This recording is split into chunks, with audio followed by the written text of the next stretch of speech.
Hey everyone, I'm starting a new podcast. It's called All This Life Here, and it's going to be a bit different than what Yonder Lies was. It's still going to be sort of focused on the American West, but it's not going to be like a documentary format. It's going to be sort of oriented towards dialogue, which is not really interview. I'm sort of just, as you'll see in this first episode, sort of like shooting the shit with people.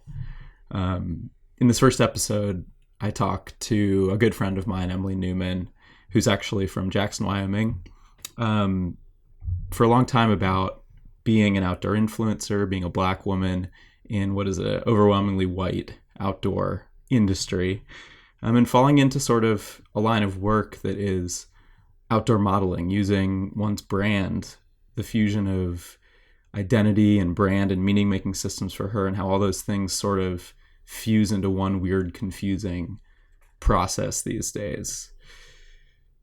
And not every episode of All This Life Here is going to look the same. I actually am taking the advice of a friend of mine who told me a while ago that I should sort of take the pressure off myself to make a super well-produced, thematically coherent interview show, and instead just talk to people that I find interesting. And I think for me right now, I'm realizing, in my second year of this PhD program, I'm not going to have a ton of extra time to curate and edit things, but I also am feeling the itch to create and offer what I hope is good, useful, creative dialogue to people. And so this is the first episode. And I think you'll notice pretty quickly, actually, that Emily identifies like the goal of this dialogue show, All This Life Here, in the first couple minutes of our conversation. So I hope you enjoy. And if you have a second, please subscribe. And if you like this conversation, rate it on Apple Podcasts. It'd be really helpful for me. No, dude. I'm thinking of starting a podcast, Emily. I mean, you've already started a podcast. You've created a podcast. I've had podcasts in the past. Yeah. But I think I want something where I just like talk to people, like shoot the shit, You're just like shitter. Huh? You're a good shit shooter. Shoot shitter. Fucking shit shooter. Shit. Shit shooter. That is right. A shit shooter. Where? I think, yeah, you have a remarkable ability to get people to sort of get into conversations they wouldn't normally get into and sort of discover things along the way about themselves. Yeah, we'll see if that's true or not. Okay, you're my first podcast guest. I don't know if I'm ready. Maybe we can. Okay, tell me the deep story of your family. No. People straight up ask you that sometimes. Just like, when you're Black? Like, no, I mean, they're just like, so tell me everything. I'm sort of being casted for this thing. And they did at the initial interview. Wait, what are you being casted for? Potentially a Greater Yellowstone Nat Geo Disney series. What, are you gonna be like Black Cinderella in like the Yellowstone? No, I'm gonna be like one of 10 characters that they profile. Whoa! Wait, what? Yeah. Wait, what the fuck? Is it? Wait, it's like interview was like. It's like fiction, or they're like. No, it's real. It's like sort of bios on people who have had really intimate experiences in the Greater Yellowstone, who feel like really impacted and shaped by the region. Sorry. Oh shit. Yeah. Like you'd be one, and then like Susan Clark would be one, and I don't think she's getting contacted. That's cool though. I actually had no fucking clue. That's the first time you told me about that shit. I got a text from a friend recently that said, oh no, it's just a picture. There's a picture of your face in a Dick's Sporting Goods. Where yeah, were that's they? embarrassing. What? That's embarrassing. Yeah. Isn't that guy like a full right-wing nut? No, dude. Well, I think there was a white white right wing, white wing, right wing, white wing. Not who was running it, but it's actually run by a woman now, I think. Oh, cool. All right. It's like probably a right wing nut. But I feel like I just feel like there's this thing that we've talked about happening right now where it's like people in these like weird modeling spaces, whether it's the outdoor industry or elsewhere, are like their image is being fucking tossed around everywhere. Like there's like the moment of like someone taking a picture of you with the North Face stuff on or whatever. And then like you don't ultimately know where the fuck that image is going ever. And it like could go nowhere. But then it also could be to Dick's Sporting Goods. And like that doesn't. Well, actually, I think for one of those, I don't remember. I think you sent me the photo. I sort of know. I think that's probably from an earlier shoot I did. Like that was sort of my nascent years. I think that's actually probably the stronger point to be made is that occurs early in your sort of career. If you're getting into this space and you sort of break through by like, you know, little modeling jobs at the beginning. Yeah. You end up being probably put in more ads than you ever really realize. Wait, so like right when you're getting in to this like thing is when like, yeah. Like from your perspective, I guess like now you're like, I would imagine like you kind of like know the scene a little bit so you can like advocate for yourself more. But it's still hard. People will definitely try and take advantage of you.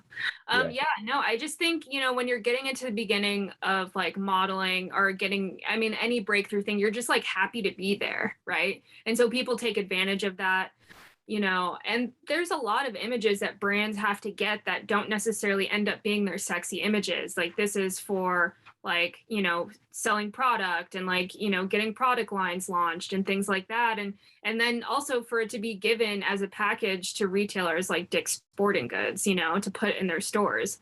Yeah. So like those are sort of not, I don't want to say they're lower quality, but like, you know, they're not the same marketing value to some degree, or maybe they are high marketing value depending on how you look at it. But yeah. Because everyone's trying to reach the everyday consumer, and the everyday consumer is probably going to end up at a Dick's Sporting Goods or an REI.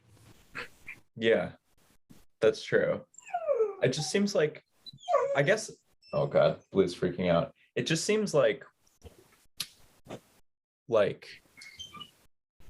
when you were starting, when you were starting in this world, like how the fuck, I don't know if you've ever actually told me this, how the fuck did you like fall into this whole thing? And B, like, do people start with like the big brands? Like, is there a sequence to it? Like, do you start as like a little, like, I'm a model for like fucking a belt company, and then you're like with the North Face? Or is it like a different sequencing? Does it matter? Do people just like start as Patagonia people, or like? I think it's all about network. So I think most photographers who are doing like shoots or anything and like they have low budget and like low production, they just contact their friends and think of their friends who are like athletic or fit the mold. Yeah, you know, gotcha. And so it's really about who you know. And so then that sort of like takes you to the next level of like who gets to be in these spaces, right? So that's like a further like segmenting of the population. And, you know, I think I got into the space because I was living in Jackson, and there wasn't a lot of people looking like me. And so people were all of a sudden, I was sort of there at this time and place when, you know, there's a massive creative community there, an athletic community, where people were suddenly looking for Black people to be in these spaces and be represented in these shoots. And so it was sort of this perfect storm. Like, I can't tell you, like 2 years ago or more, like no one was ever considering me for a modeling job. Like, yeah. I still have a hard time because people, I think there's this thing that immediately goes along with modeling that people think, oh, like you must think of yourself as so beautiful or things like that, like vanity goes with it. And I'm just like, I do not see that, but if they want to use me, cool. Like, yeah, so it sort of emerged in that way. My first job, I'm trying to actually remember. I can't remember if like the North Face modeling, sort of like low budge modeling came first or this Rivian job came first. Oh, the Rivian. I forgot about the Rivian thing. Justin Farrell was like, I saw Emily in this Rivian thing the other day and I didn't think it was her, but then it was her. Yeah, no, that is the sickest work I think I've done to date. Really hoping to get one of those cars. Yeah. But yeah. And I think everyone was sort of looking to tick a box. They knew they need to tick. I hate to say. Wait, what the fuck is that like though? I've talked to you about this before, but like, what extent do you as like a Black woman attribute you being a Black woman in this moment to you falling into this line of work versus you also being someone who lives in Jackson who shreds, on a snowboard. And is like just was in these networks to begin with, and like I don't know, man. Are you like it's because I'm a Black woman that I'm doing this stuff? Primarily, that's the primary thing. You know what? That is because that would fuck with your self-worth. Like, right? No, I would say that 100%.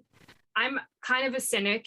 You know me, like, I try to be glass half full, but like, I'm sort of a realist. And I think with that mixing with my personality, I'm sort of like a cynic in that way. And I've always said, I've never been able to fully value my worth because it does, feel like a lot of times I'm getting these opportunities because I'm Black, which is fucked up because then you never really know who you are aside from this identity marker that like society has put you in, or this box, right? Mm-hmm.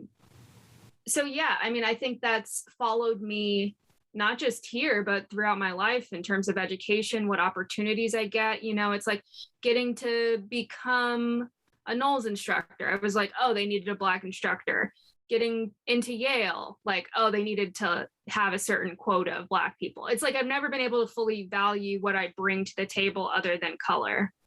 And I'm not never, I'm not trying to speak in such strong binary terms, but yeah, like that is to say, like, I strongly feel that way. Yeah. I feel like that's kind of like such a subtle way in which like, just like baseline like marginalization operates, where like even if that's like not true, which like for instance, like you fucking shred on a snowboard and like could totally be a fucking professional snowboarder who just like lives in Jackson. You don't think so? Fuck it, whatever. I don't think so, but maybe that is like I'm tainted, but like I mean, or like judging. I'm sorry, go on. I was just gonna say, like, or you're like super smart and like have a fucking degree in natural resource management and like other people ended up here at Yale. But I feel like the weird subtle marginalization is like because the other narrative is even plausible, which is like not true for me. It's not like, oh, it's because even though now like we're generating that narrative for white men, like, oh, it's just because you're a white man that you're there. I still don't think about that. Like, because there's not like a market value really for like white maleness right now or something, like, so that's just like not a narrative. I can't explain that to myself. It's not something that is deeply internalized. This self-doubt and self-criticism and I don't know, the sort of narrative has been deeply internalized.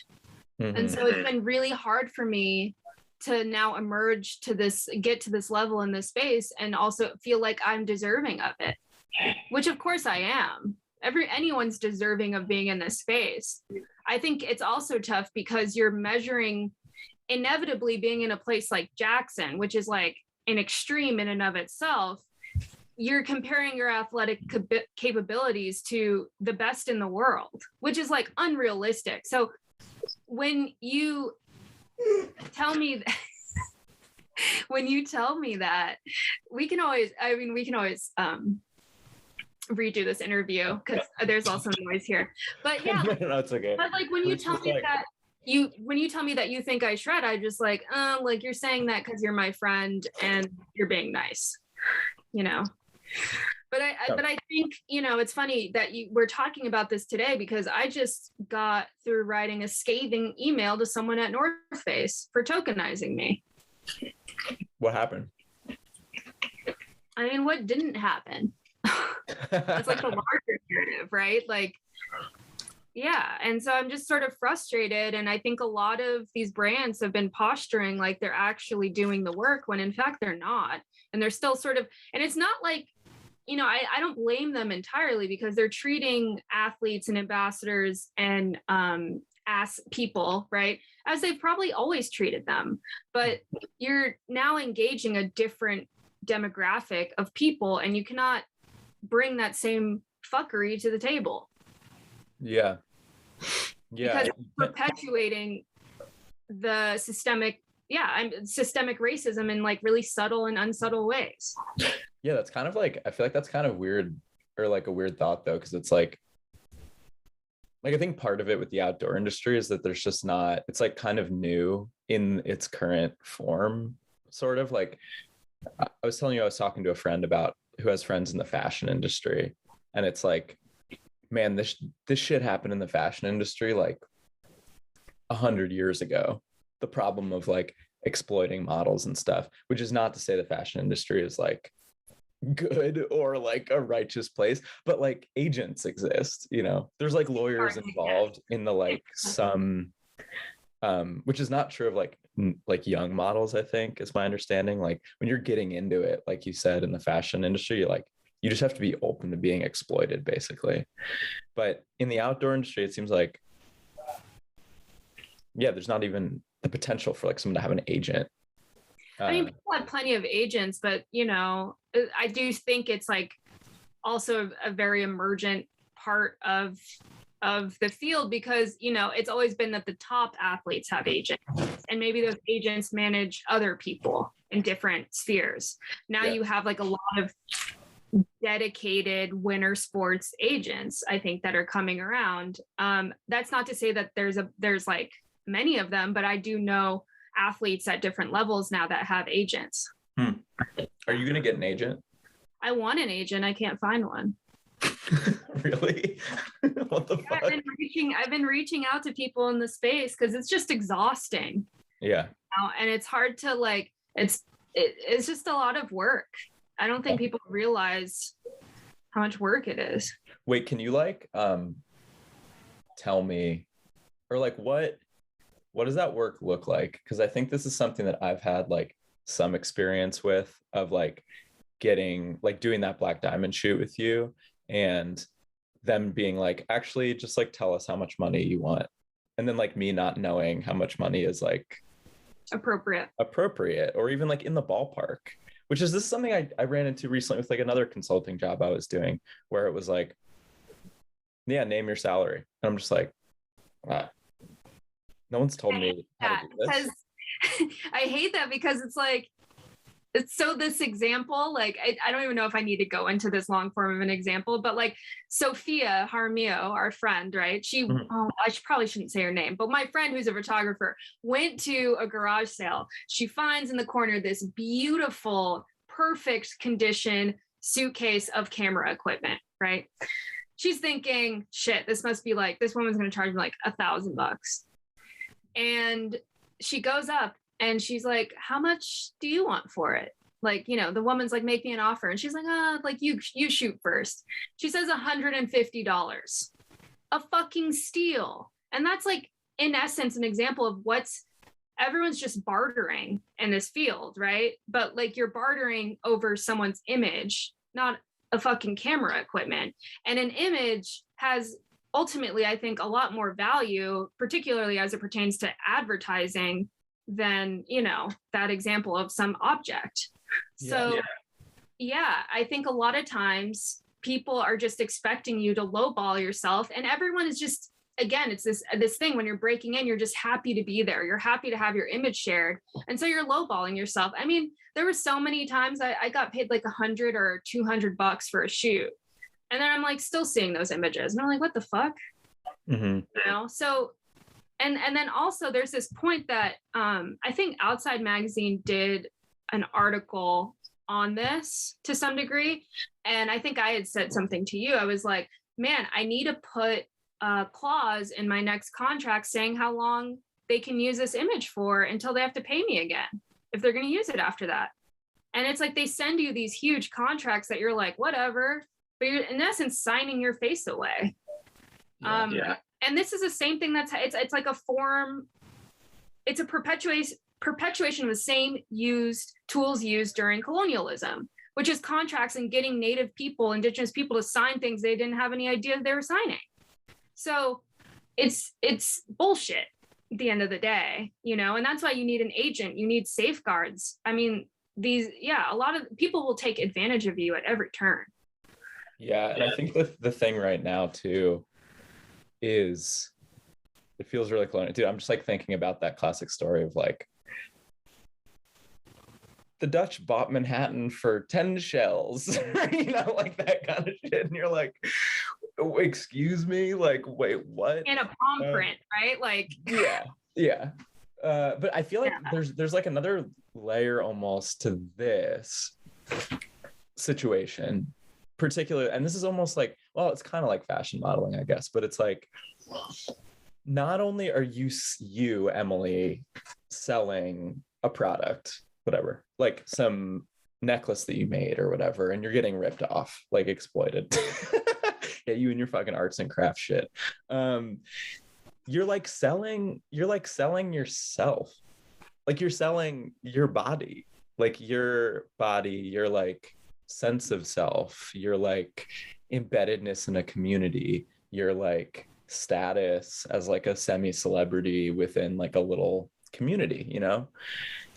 Like that's on sale. And that, I don't know, that feels different to me than selling a product, sort of. And that's what I feel like the weird world we're living in with this, with like Instagram influence, which is now like mini celebrityship, where you're like, I don't know, I'd imagine like in the situation you're in, like you can kind of like lose yourself a little bit, as opposed to like literally selling a product. When you're selling your body and yourself and your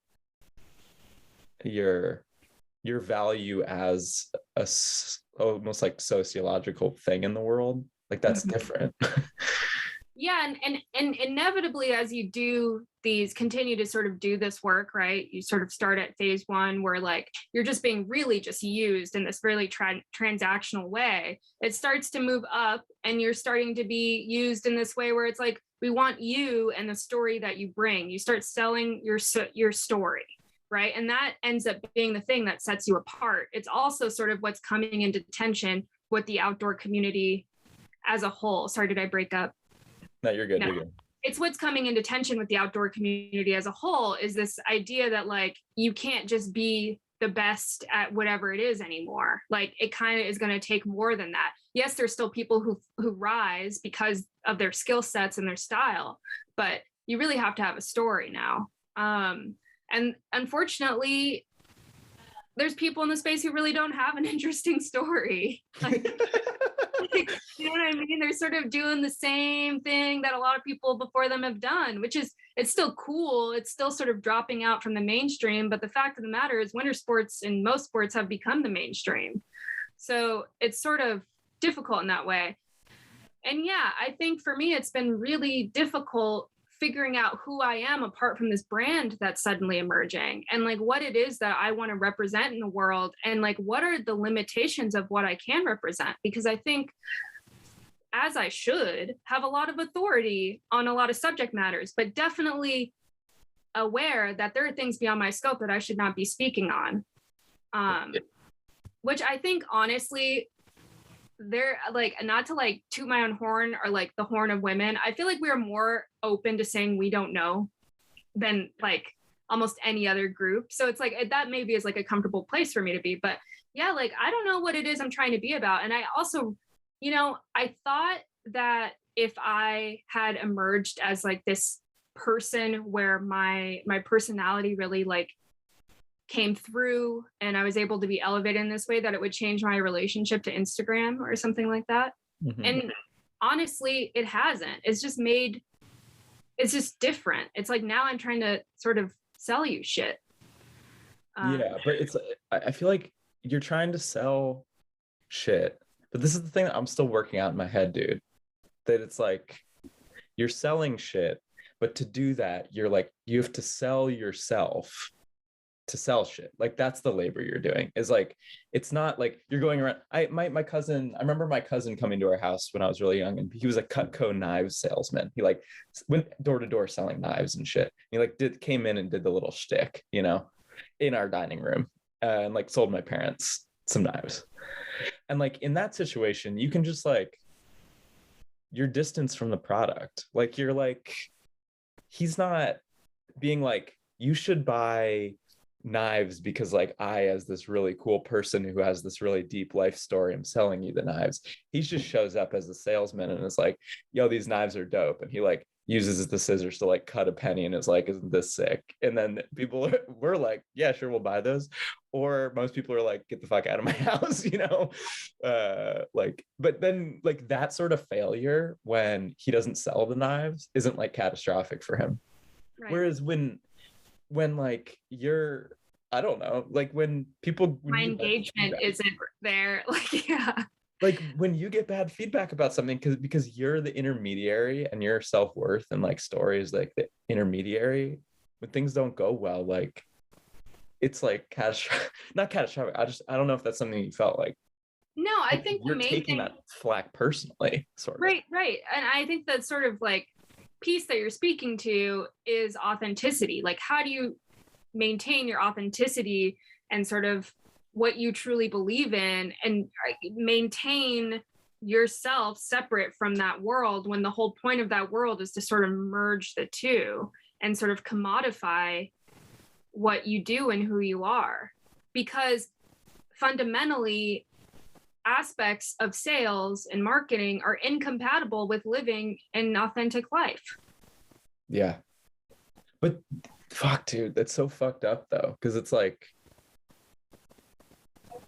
what's happening, it seems like, maybe with you, I don't know, but definitely with other people as I watch this shit pan out, is like, what is actually happening is that the meaning in people's lives is being commodified. And so how do you find meaning?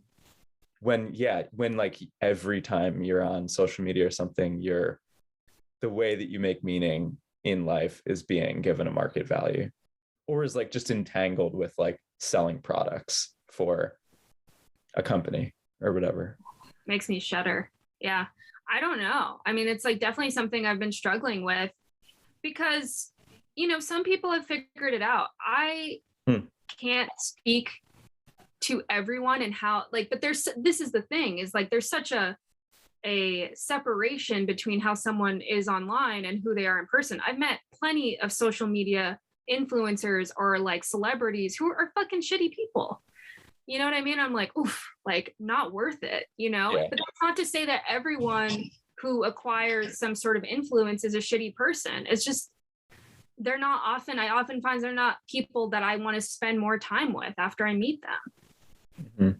Mm-hmm. Because I do think you just sort of have to sacrifice certain things, or I don't know. Some people also are just like, I have one person who I actually like really admire. I don't know if I should like say her name on here or not.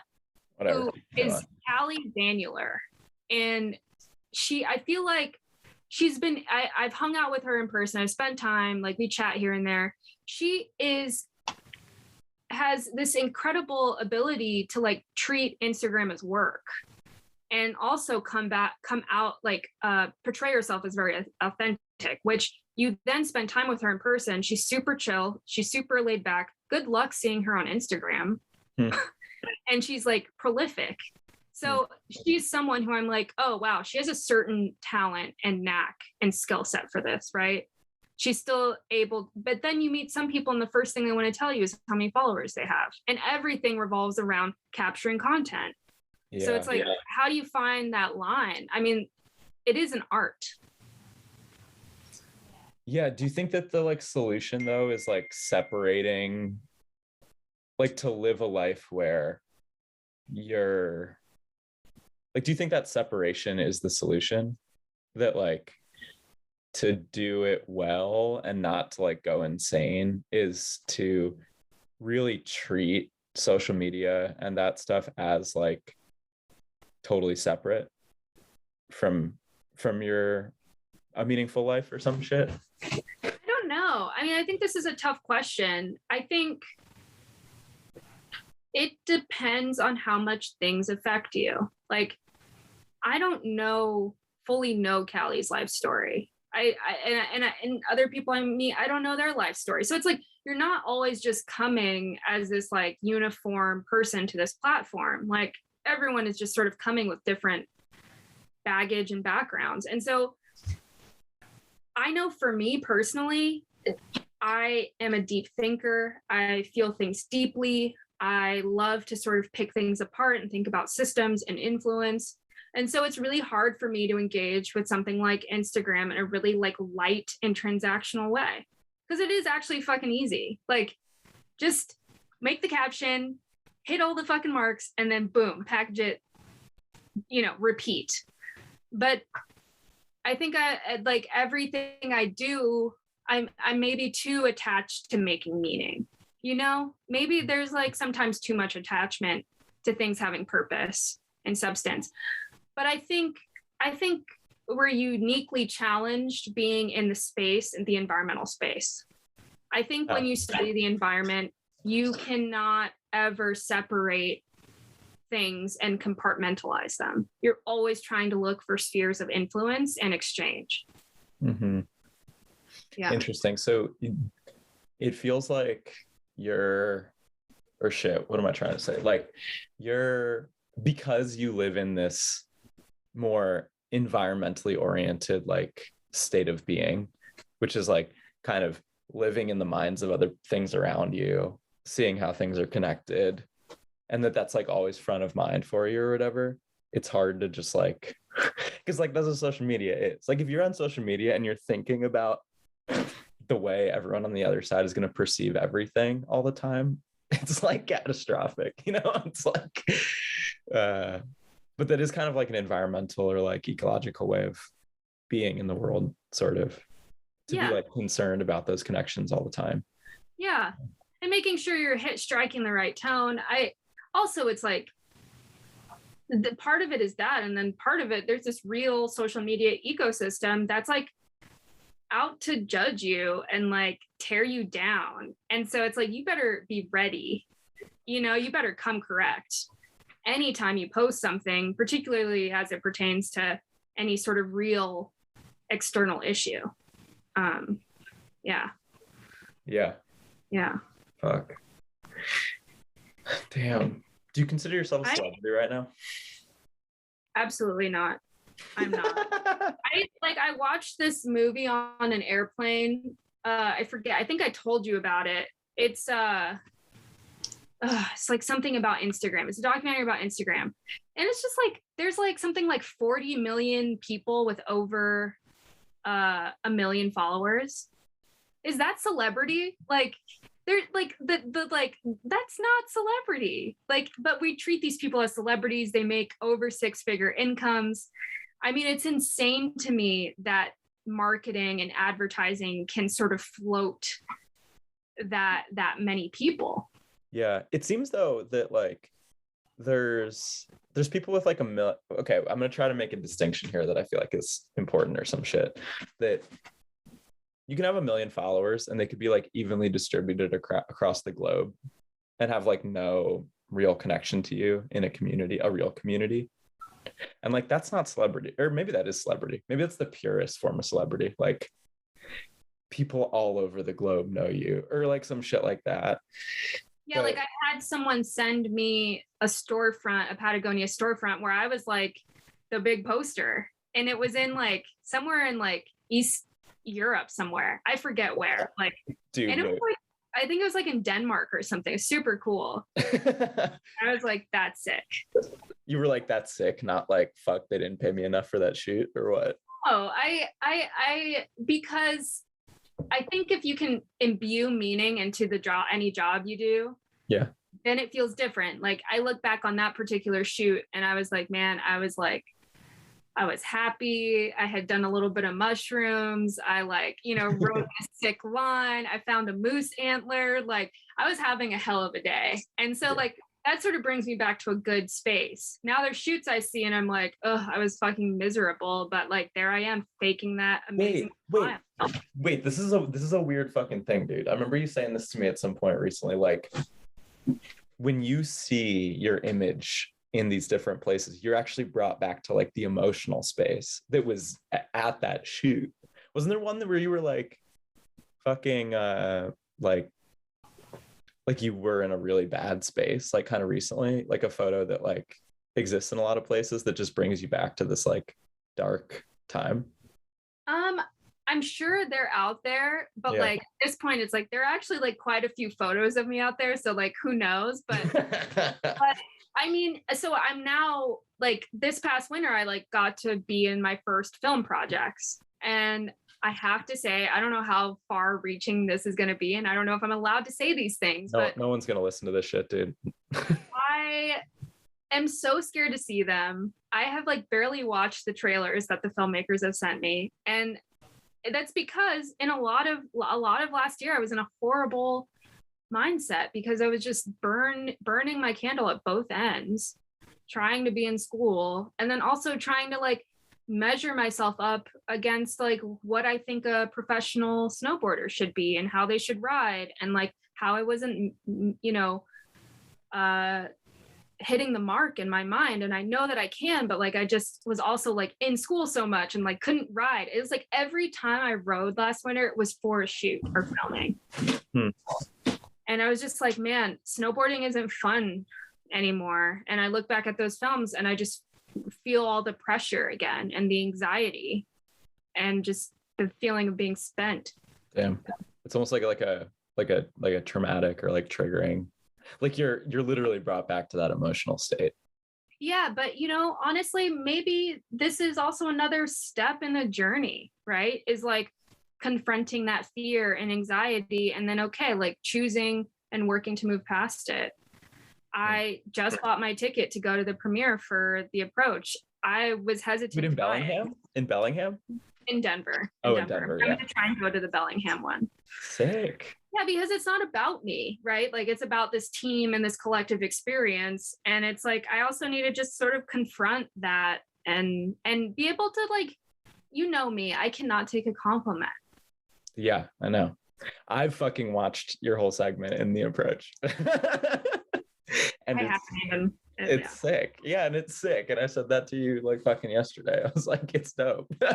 And you just like mean mugged me. I think this is, I don't think I'm I think Black women and brown women are really hard on ourselves. I don't know. Like, I don't think I'm the only one. Like, we're really hard on ourselves. And it's like definitely some work I need to do. But, feeling like I deserve to be in this space is really tough, or that I deserve to be in a movie is really hard to swallow. Mm-hmm. Even if it is like, go ahead. No, or that it's even well earned because I worked for it, because remember, I have this narrative in my head that I'm getting it because I'm Black, but like to some degree I am. Like those, it can be a dual thing. Yeah. Yeah, and I think it's like also like I think about like the early days of like skiing movies that I was super into, like I got super fucking into skiing when it was like becoming park ratty and all that kind of stuff out east. I saw your old YouTube videos. Yeah, dude, they're sick. I found all these old New Schoolers videos. I'll send you some of them. They're like even older.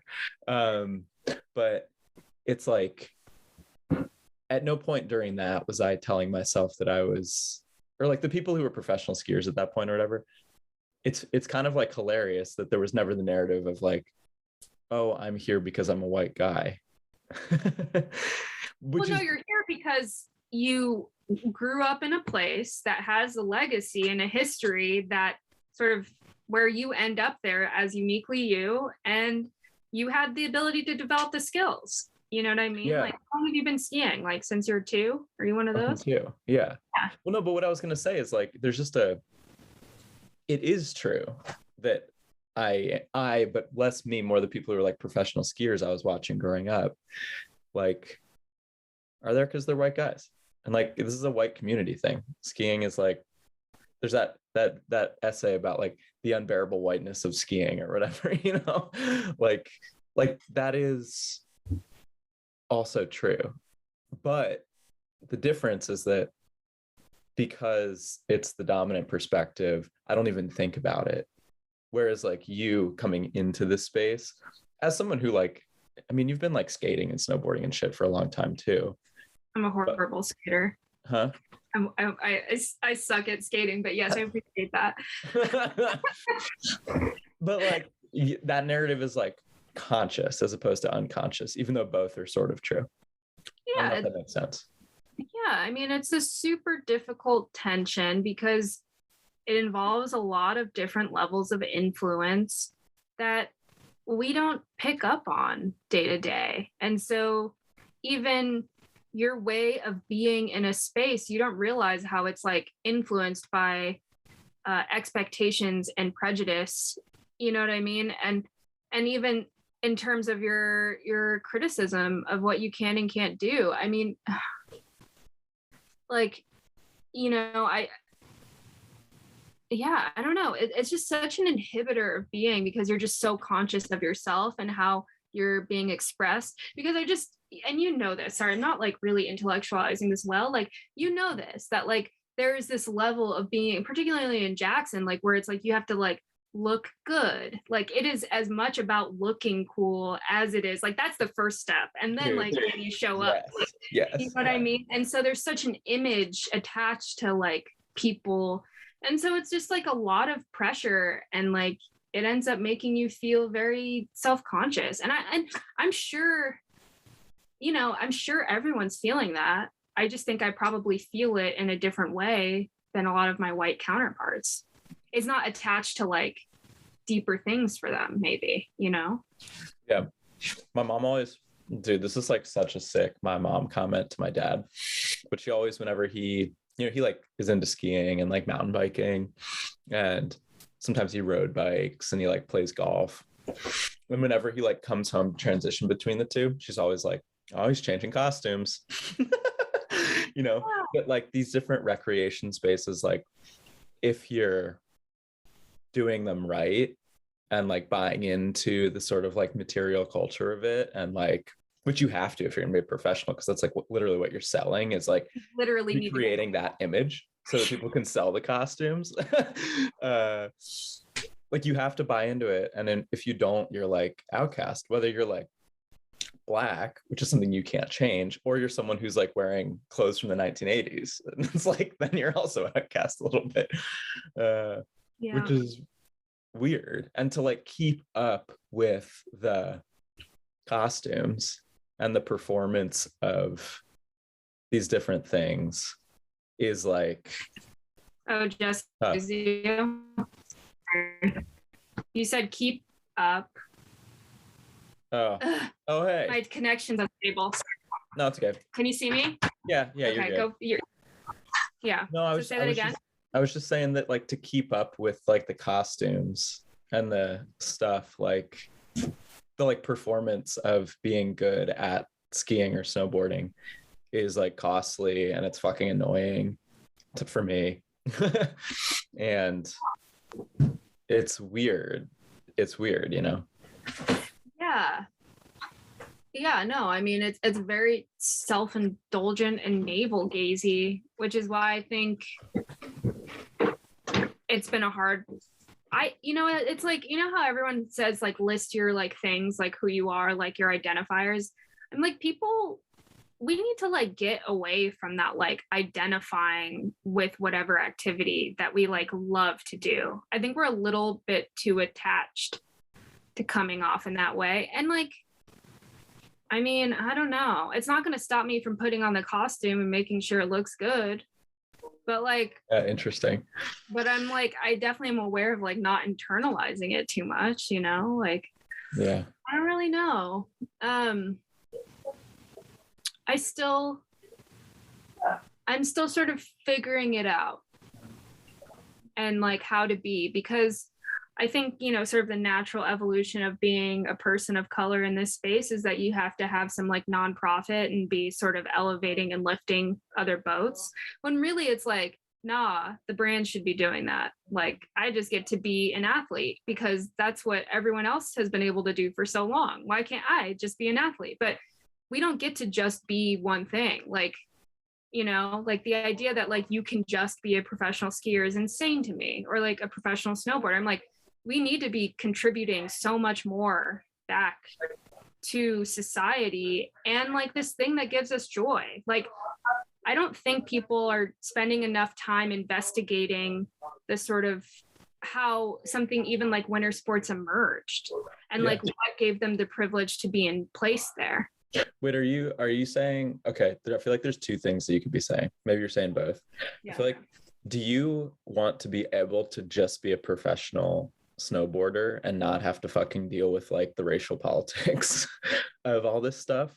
Or do you want the white people who are also professional skiers to invest more in the nonprofit sector, the advocacy for things, whether it's for racial justice or like fucking climate change, like whatever? I think it's both and. Yeah.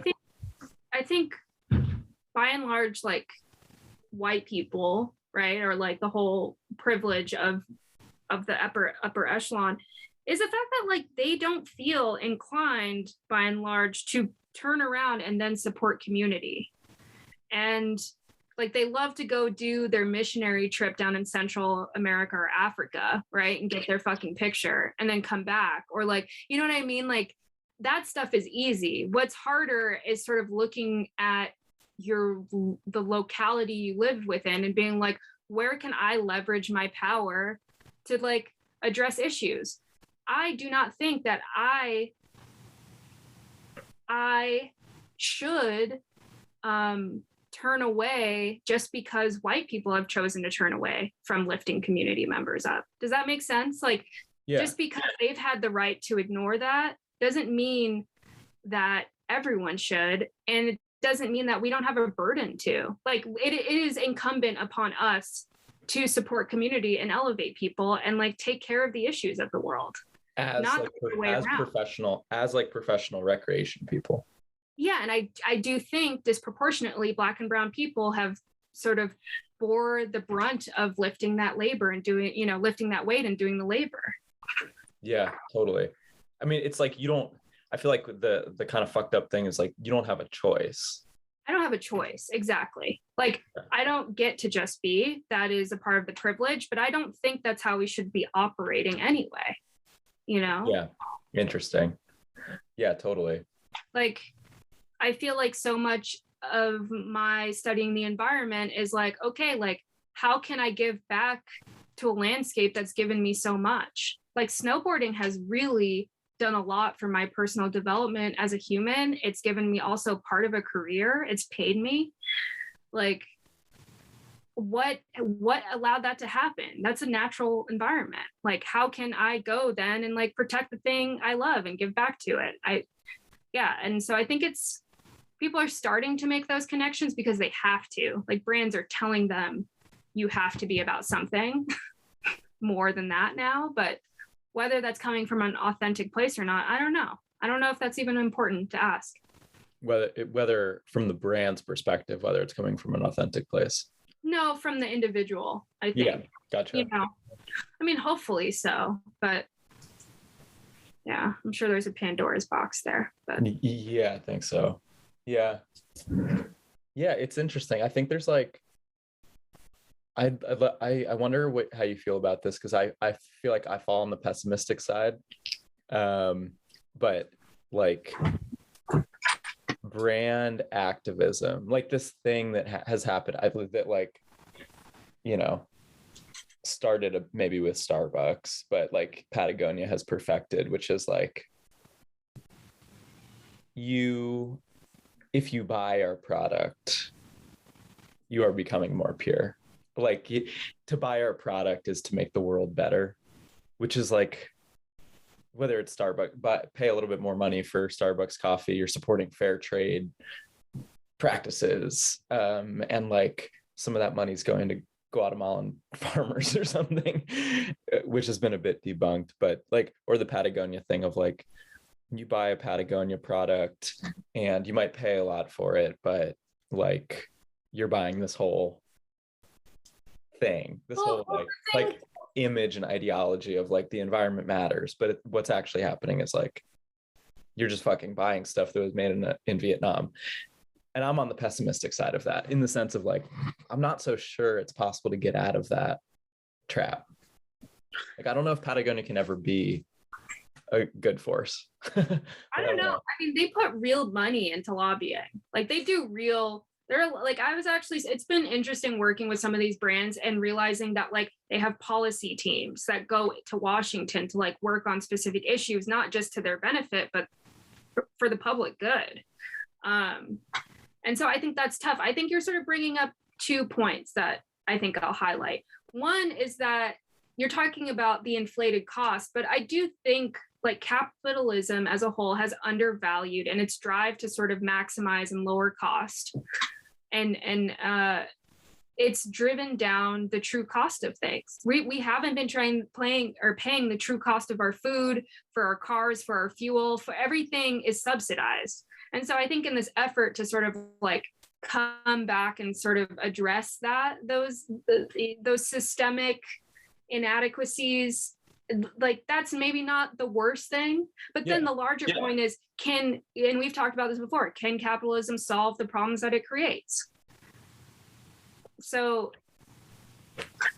it can, that's the thing that I'm pessimistic about. There isn't that I think it can. We've talked about this before, but it's like, capitalism can change. It is always changing. It's like it's way less shitty than it was when like African Americans were enslaved here. That was capitalism too. And so it's not to say that, I guess my pessimism isn't that it can't evolve. And obviously I do think that Patagonia does good work and like it has done good political work. There's just like I wonder if like it requires some sort of revolutionary step or not. Like, and I honestly, like, you know this about me, I'm not so sure about whether we're thinking about the climate crisis in the right way or not.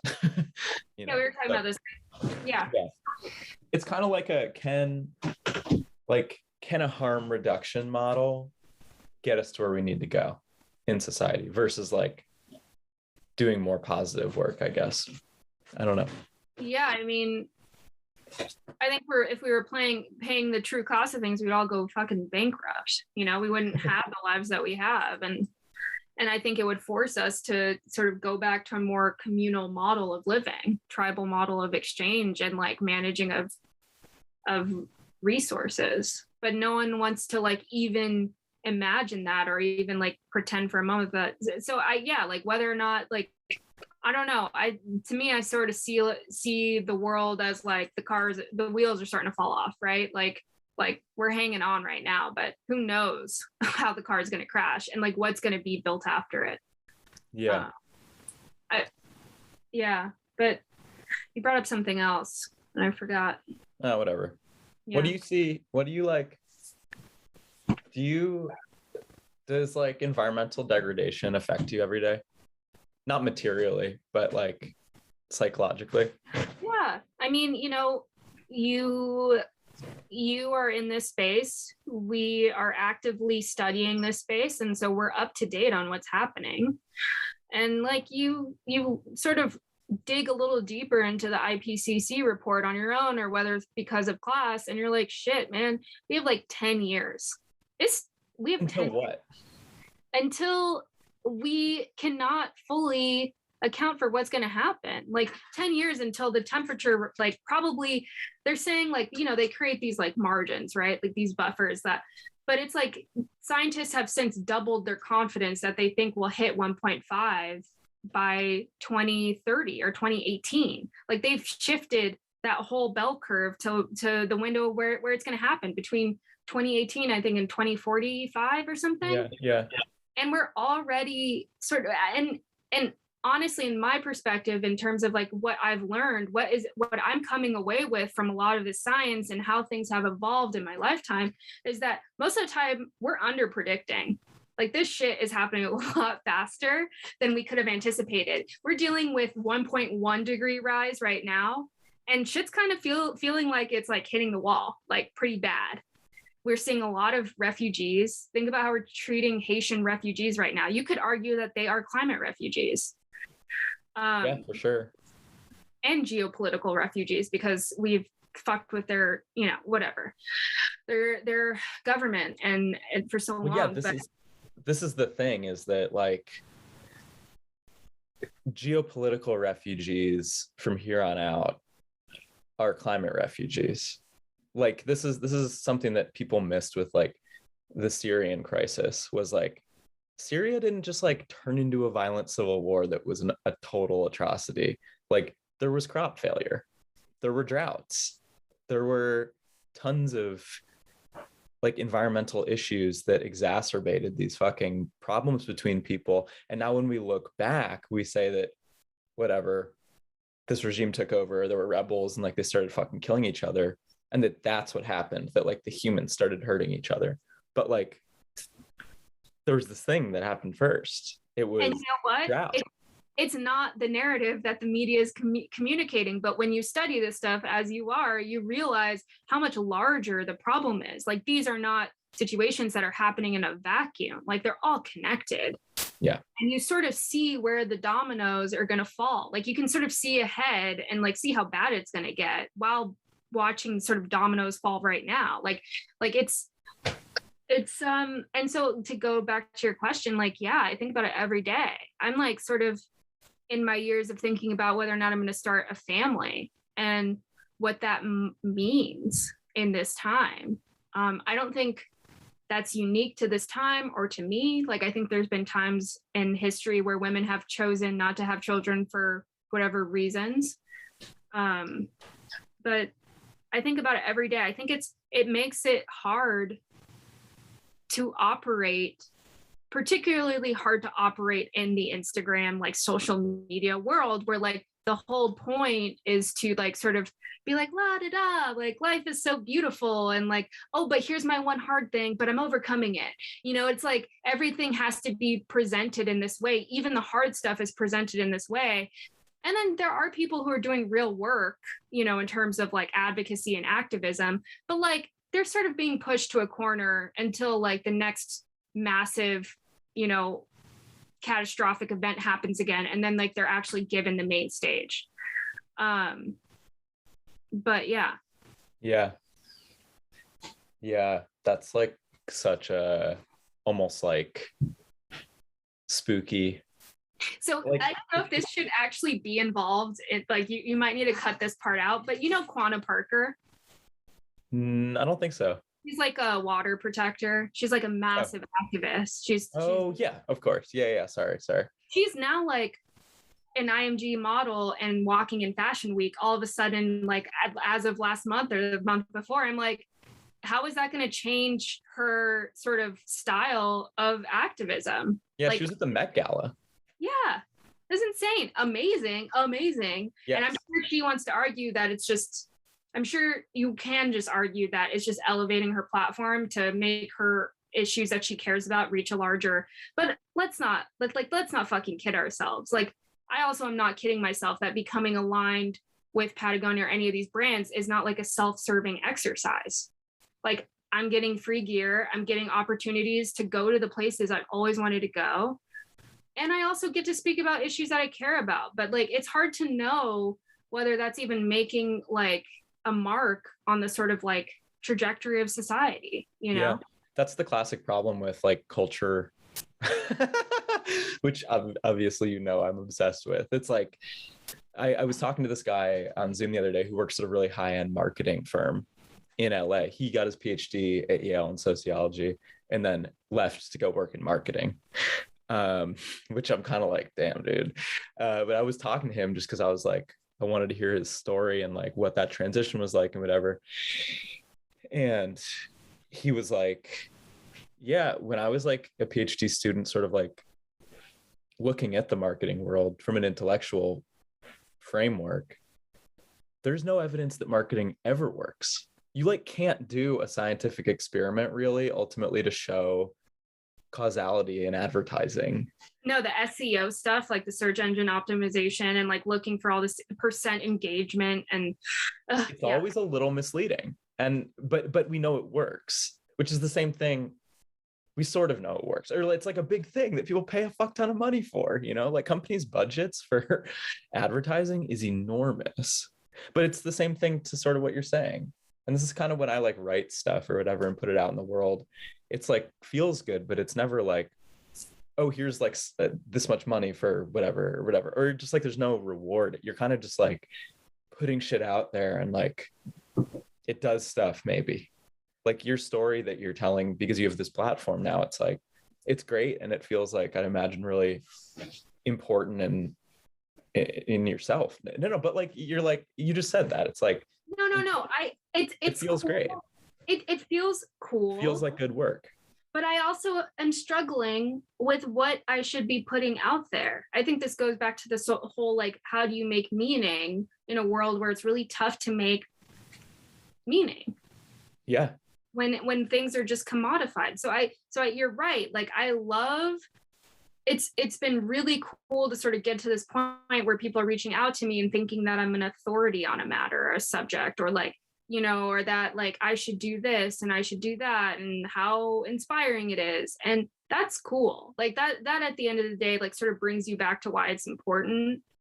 But is it also just creating this situation of like envy, right? Because like that is the thing that drives advertising, is envy and wanting to mirror and reflect what you're seeing. So you spend money to be able to do that.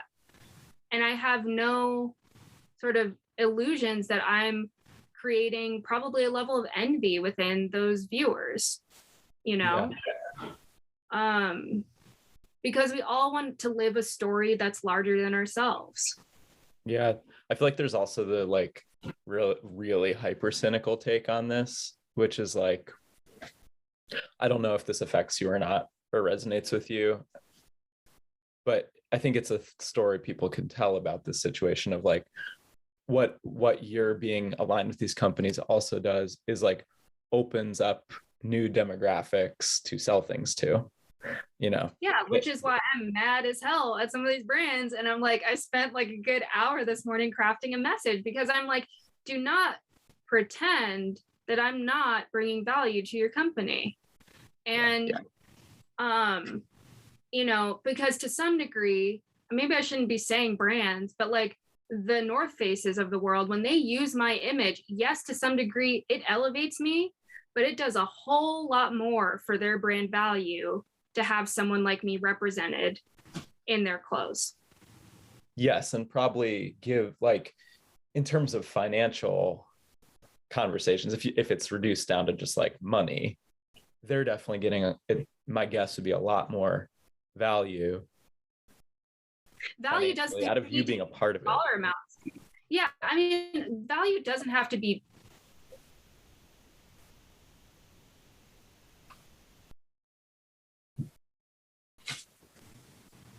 Oh, sorry. You died for a sec. Yeah. No, I don't think value has to be an actual quantifiable ROI. It can be a reputation. It can just, that is the weird thing about advertising. It's like association and therefore creating a narrative based on like what you're portraying. That is the value, whether or not like the story that you're putting out is why people buy. It's not so much how much money you get in return. It's like, what sort of demographics are you trying to attract? And like, and that I down the road, yes, is a dollar amount that you're unable to quantify. Yeah, dude, fuck. it could be fucking small or it could be huge. Like that's the problem. But like we know that there are not a lot of people who look like me or like are Black and brown in the winter sports world. Yeah. I mean, shit, dude, you know Brolin. Yeah. And yeah, I mean, he's only now getting fucking recognition. The guy is wicked good. And I don't know, I don't want to speak for him, but like my outside looking in from this perspective and lived experience, it feels like a direct consequence of BLM that he finally has a real contract. And that's fucking ridiculous. And this is the other thing that I'm talking about is like, you don't get to be a normal Black person or average Black person. You have to be fucking exceptional. This dude is also pursuing becoming a doctor.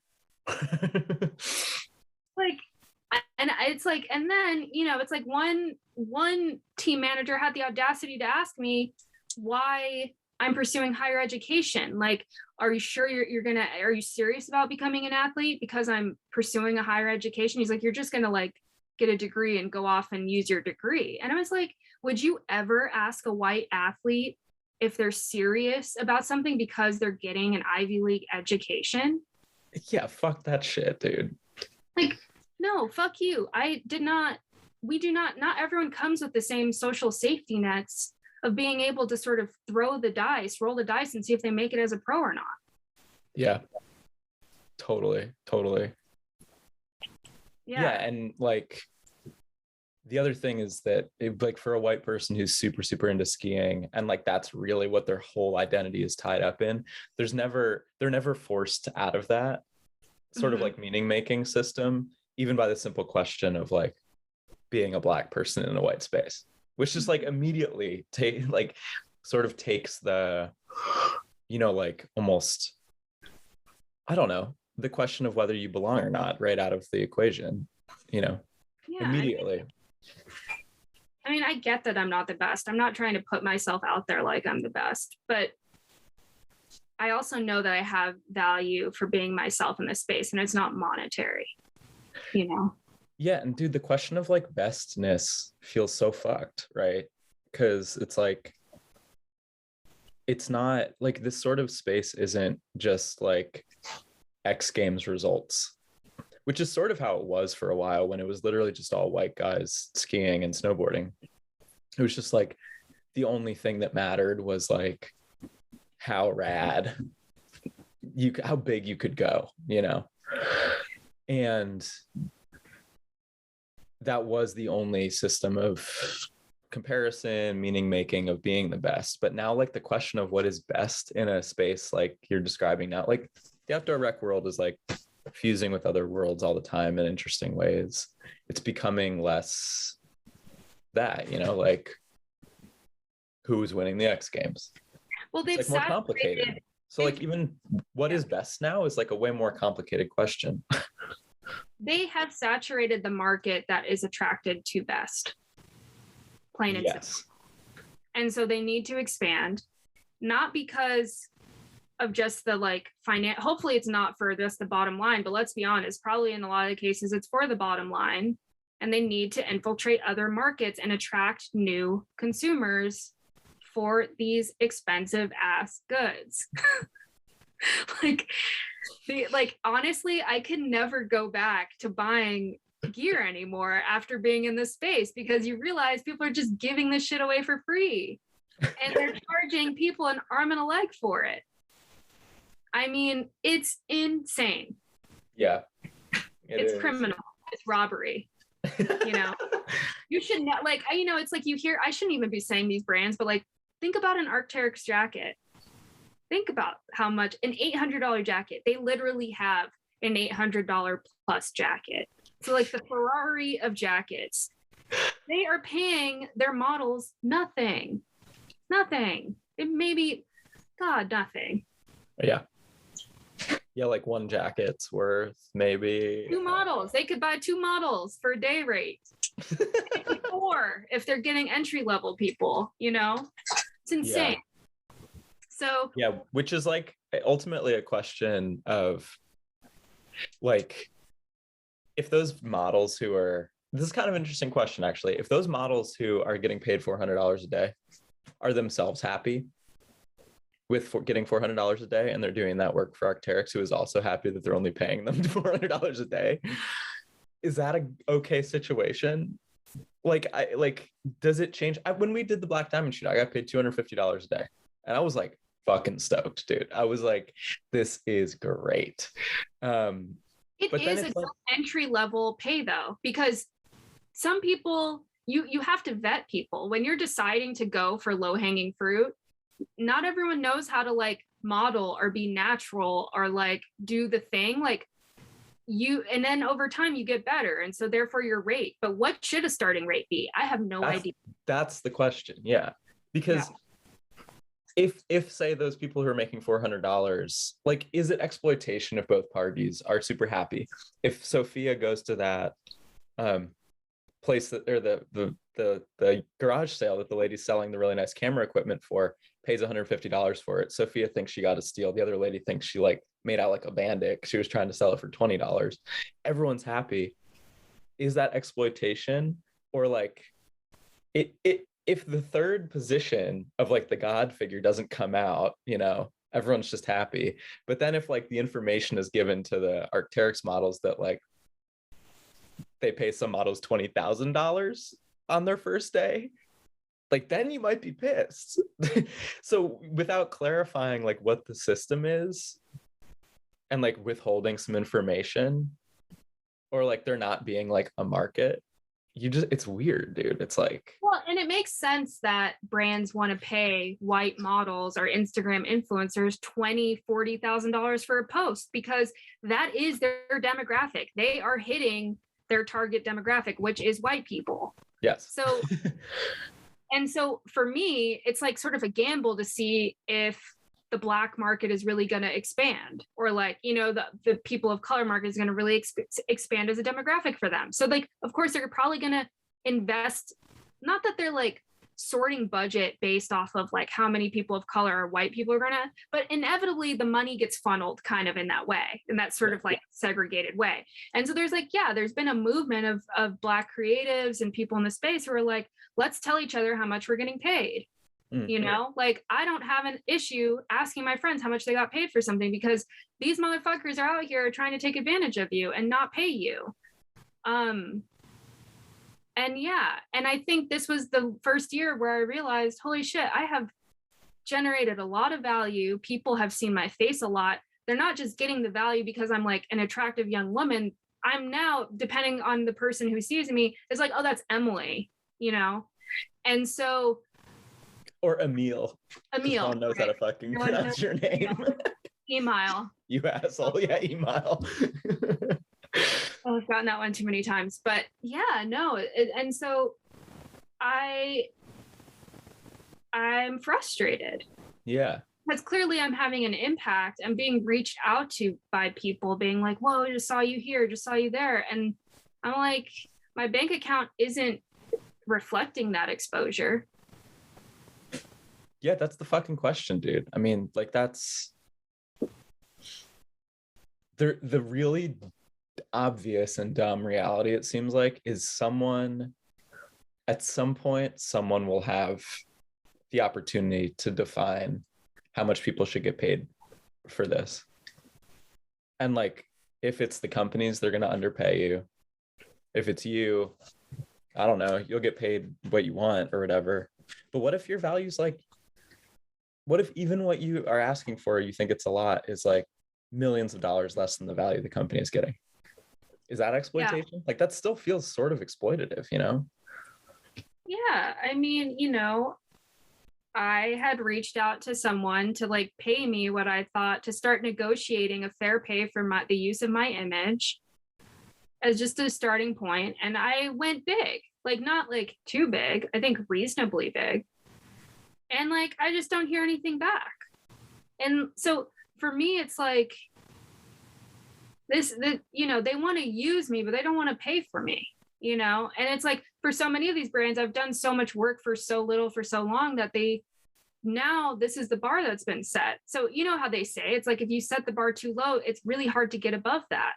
You know, it's like easier to ask for 100,000 and like then move up than it is to like ask for 75 and then break the 6 figures. Yeah. It's yeah, I don't know. God, it's so weird. You can get stuck, and that's definitely like a concern. Like, I want to be able to, I've said this too, I want to be able to use this space as a tool to like advocate for things that I think are real and important and factual and real information. And I don't want to be used as a tool in this space. And I'm worried that, you know, in the way that I've been used, I might position myself, I might be playing the game of chess wrong and might screw myself in the end, you know, because it really is a game of chess.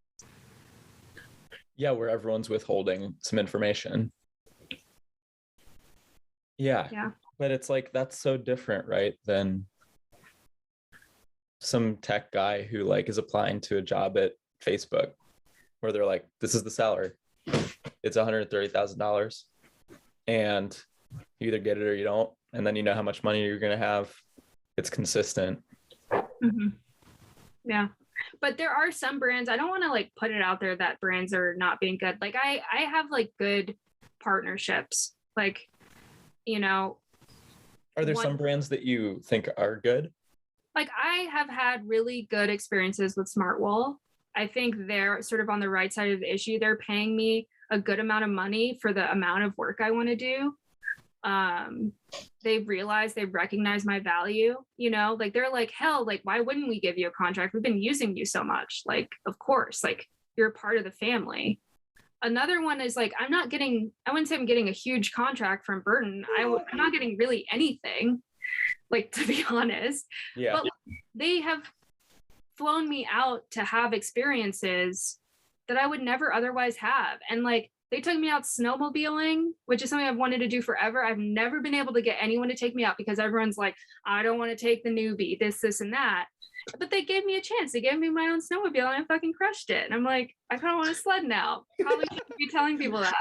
But like, I'm like, you know, it's so many people doubt us, I've felt a lot of that doubt and sort of like, and then it gets sort of like amplified inside and internally, right? Like I then mirror that doubt even more inside. And it's really cool to have opportunities where people aren't like projecting that shit onto me. Cause I'm like, oh yeah, like go step up, like go do the thing. And then I surprise myself, you know? I don't know. Yeah. Damn. I don't know. Shit, well, maybe we should, what are you doing tonight? You want to have dinner? Dinner. I have to go. Nicola's here. I have to go say hi. Really? Oh, shit. Sick. Yeah. But well, I'm happy to have this conversation more. I think there's other aspects. I feel like there's some things I need to like, I'm still working thoughts out around this stuff myself. And, you know, it's hard to sort of parse out like what are the righteous things to be angry about and what's entitlement. Yeah, dude, that's super interesting. We should do this again then soon. Right. Pick. You could turn this into like Mad Parts. Part 7. Emily reflects on 2 hours later. Fuck yeah. All right. Well, let's do it again soon. Yeah. All right. Bye. Bye.